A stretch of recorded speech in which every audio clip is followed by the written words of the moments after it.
There are two rising stars in the Eastern Conference, and we expect them to battle for a long time to decide who gets to represent in the NBA Finals.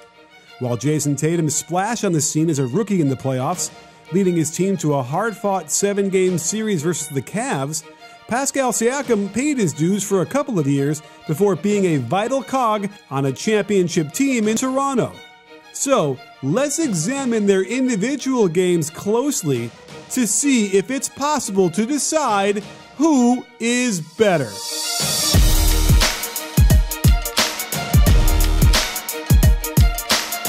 From a pure numbers standpoint, it's eerie how similar their production was this season. From points, to steals, to usage rate, it was remarkable how close these numbers were. But from the perspective of on-court action, they couldn't be more different. Jayson Tatum has a very traditional-looking category distribution for a top NBA player, and the pick and roll was a goldmine for him as he cut down on the mid-range game to get all the way to the hoop for very skilled finishes. A common set they ran out of horns had him at the elbow, where he'd flare off the opposite big man's screen to the wing. That same screener would turn around and set him an inside ball screen back to his right. Check how they pivot the ball screen and get him going to his left. I love how he takes his time, surveys the open floor, then hits the defensive rotation with a right-left euro into an off-foot finish lefty finger roll. Here's that same play, and check how under control he is. Not in a hurry as he puts his defender in jail, then takes advantage of the switch with his old reliable mid-range pull-up. Same alignment, and remember this action as they screen for him to get the catch. Then, that same screener sets the pick. It forces a switch, and with a smaller defender on him, he spins back over the right shoulder for the one-footed drifting floater. They also run elbow get by just entering the ball to him on that left elbow before having the right elbow first set a back screen for the point guard before a ball screen for Tatum. Again, this forces the switch, and he utilizes the spin move against a smaller defender and does something he hadn't been doing before this year, finishing well through contact. Here's another great action I love. Watch how he cuts off the Cantor pin down before using him again as his ball screener. This instantly forces the switch, and Tatum abuses Rudy Gobert with a fake dunk into finger roll. Here it is again with Daniel Tice screening, and I'm not sure how the defense is supposed to stop this, as Tatum again displays patience, puts his man in jail, then finds his way to the rim for another off-foot layup. They have another clever set where they'll cut him up from the low block for a handoff out top, then turn it into a pick and roll. Check the low lateral crossover that gets him by Steven Adams and into his much more comfortable right-hand drive. But check the inside hand finish on the reverse. Perfect. Here it is again, and when the big man drops down this far, you can bet he's pulling from behind the arc. In fact, he was scorching at 47% on his threes in the pick and roll, and his three-point frequency was 38%. So it's a lethal weapon for him that will continue opening up even more drives, as they cannot allow him wide open shots from back there anymore. Of course, one key to his improved shooting is all the work he did with his trainer Drew Hanlon, as we discussed last month, but could also be from carrying around a more streamlined wallet in your pocket. For years, I was like George Costanza, carrying around every conceivable card and piece of paper imaginable, and I could barely get it in my pocket. Since I've switched to Ridge, I actually carry less cards around. Who even needs cash anymore? And my life has become so much simpler, I'm splashing shots from downtown all because I've got Ridge in my life. So just click the link and check out their over 30 colors, including carbon fiber and burnt titanium. You get a test drive for 40 days with a full refund if you don't love it. Plus, I can save you 10% and get you free worldwide shipping by using my code BBALL right now.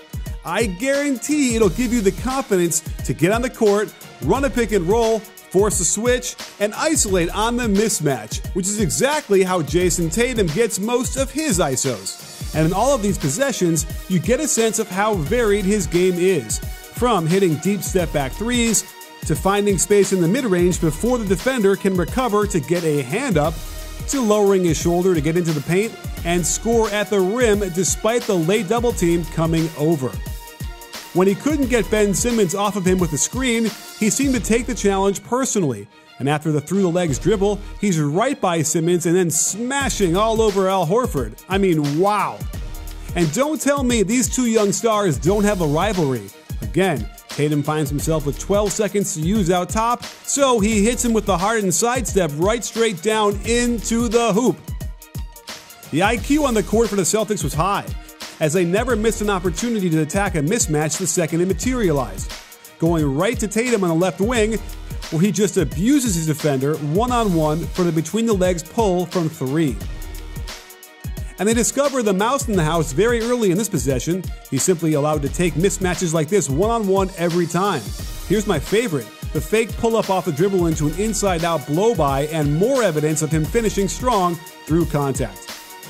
Let's move to his transition game, where so many of his scores come at the rim after making a great defensive play to cause a steal.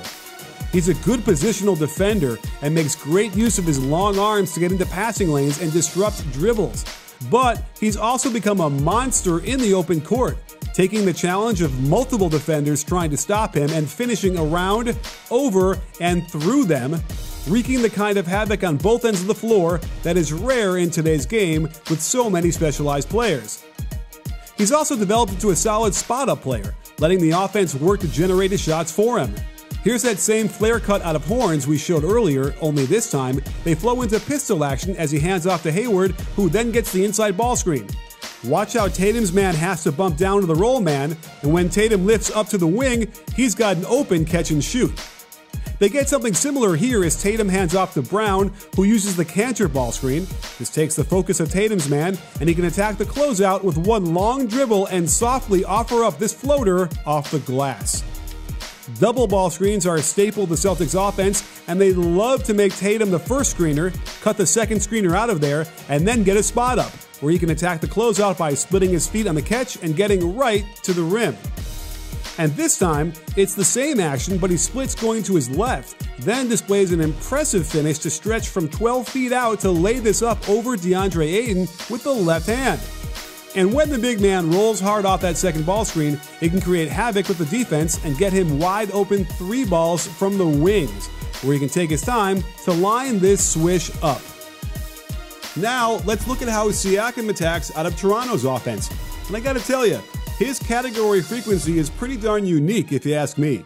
I don't know of any top player who uses transition the most, followed by ISO, then pick and roll, and then has both spot up and post up figure significantly in his usage. On the break, he's different compared to Tatum in the sense that far more often, he's the recipient of a pass that allows him to do his thing going to the basket in the front court. He is great at altering his 1-2 to get openings, and definitely utilizes the 1-foot jump more than 2 feet, covering a lot of ground with his huge strides. There are instances where he'll bring it up and even get into beast mode, where one defender simply cannot stop him with his length, quickness, and jumping ability.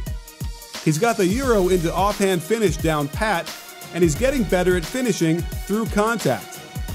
But for the most part, he's a guy filling the wing, waiting for the guard to get him the rock before he can put down another strong finish.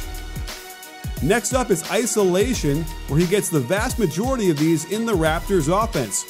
What's interesting here is that many of them are off pushing the ball fast and finding the mismatch. The Raptors will clear out and let him go to work. And while they're not the smoothest of finishes, he can still get the job done amongst a chorus of spins and elbows. There are times he'll get his ISOs out of the pick and roll, but it's minuscule compared to how Tatum gets his. He also relies quite a bit on the left-handed hesitation dribble into a lefty finish, which will serve him well as he continues to develop moves, knowing that his right hand is his quote-unquote strong side. Speaking of pick and roll, that's next up in his progression, and again, his rating is around average in terms of efficiency. One thing you'll notice about all of these pick and rolls is how they don't come out of any offensive action, in contrast to the Celtics offense for Tatum. These are generally just Siakam out top dribbling, waiting for the ball screen to come before he does some bully ball down low, or he can get a runaway going for a serious throwdown. Most of his threes are the wide open variety, since teams are more than willing to let him shoot these. He's only making 36.5% of them, and a big area he needs to improve since the vast majority of them are pretty open shots. The Raptors' offense simply isn't as intricate as the Celtics' offense. They look to spread and run a quick action to break down the defense and then kick. And this is where Siakam gets his spot-up shots. A lot of his three-point shots coming from other players generating good looks for him. It's usually a drive and then making the extra pass, which the Raptors should be commended for, but as I look at their 14th rated offense, it makes me think that they're not doing enough to generate good looks for everybody.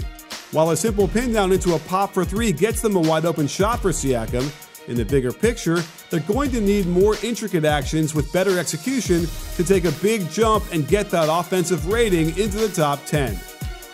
These last two possessions are evidence that they have some things in their playbook to go to, with a high post split into a handoff that lures Siakam's man to help one pass away, and I have no doubt his percentage will rise on these, and teams won't be able to give him this much space in the future.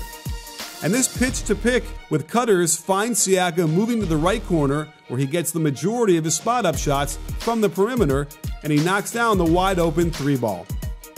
To add to his repertoire, and very few players spread their possessions out over so many categories, Siakam gets down low on the block over 12% of the time. I imagine his rank will improve a bit, but hovering around average won't cut it going forward.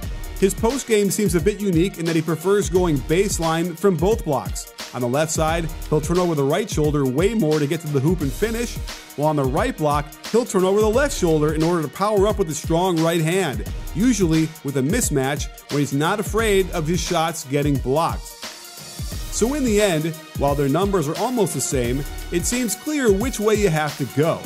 Digging into the on-off stats further bolsters the argument that Tatum provides greater impact to his team when he's on the court. Let's not forget, Tatum is 4 years younger than Siakam, and despite picking up the game later in life, I think Siakam is much closer to his eventual ceiling than Tatum.